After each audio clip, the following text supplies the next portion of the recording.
So here we have the Mercedes-Benz A180d on a 16 plate. I'm going to start off by showing you around the outside of the car, and then we'll hop in and run through some controls on the inside.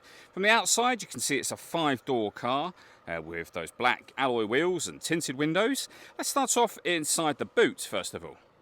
As we approach the back of the car, you can see we have reversing sensors, plenty of boot space as well, along with that 60/40 split folding rear seat should you wish to increase this space even further.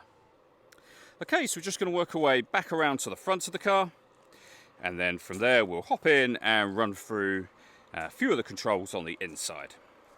Just briefly before we climb in, I think it's well worth seeing the interior from this exterior point of view. There's plenty to run through on the dashboard, so let's hop in and we'll do that now. Okay, now that we're inside the car, we're going to start with the dials. Over on the left-hand side, we have the speedometer and fuel gauge. On the right-hand side, the rev counter and coolant temperature gauge. And then in the centre, you can see, firstly, the total miles of this car. There's 73,071. You can change that information displayed there by using a button on the steering wheel for various bits of trip computer, fuel economy information, or a digital readout for the speedometer. Beneath that, it will show you what gear this car is in. It's an automatic. So of course we are in park at the moment. If we back out to the steering wheel, on the left hand side here we have the buttons I was using a second ago to change that information, and on the right hand side the stereo and phone controls. Just behind the steering wheel, the minus and plus pedals will enable you to change up and down a gear manually with this automatic gearbox. And then in the center we have the main screen for the car, which is where you can access your audio menu. So you can listen to the radio.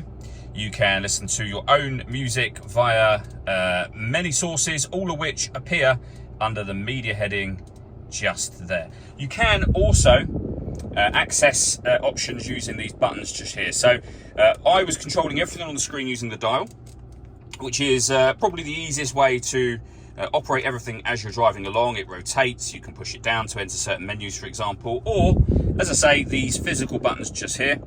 So, for example, if you press the Navi button, you'll have your satellite navigation up here. Nice, clear colour display. Really, really easy system to use. And you can access your radio, your media, and pair your phone as well. We have the main volume for the stereo. We then have the CD player, SD memory card input. Below that, we've got a heated driver and passenger seat, both of which have 3 separate heat settings each. You can turn your parking sensors on and off. This button turns off the stop and start. This car is designed to cut out when it's stationary in traffic to save you fuel. The system is off when that light shows.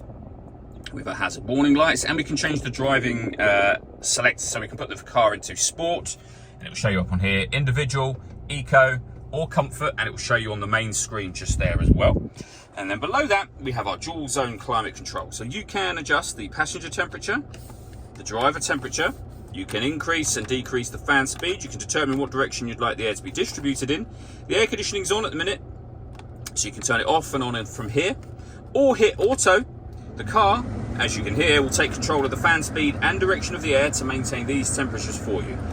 If you override that manually, either with the air or with the direction that the air is being distributed in, auto will turn itself off.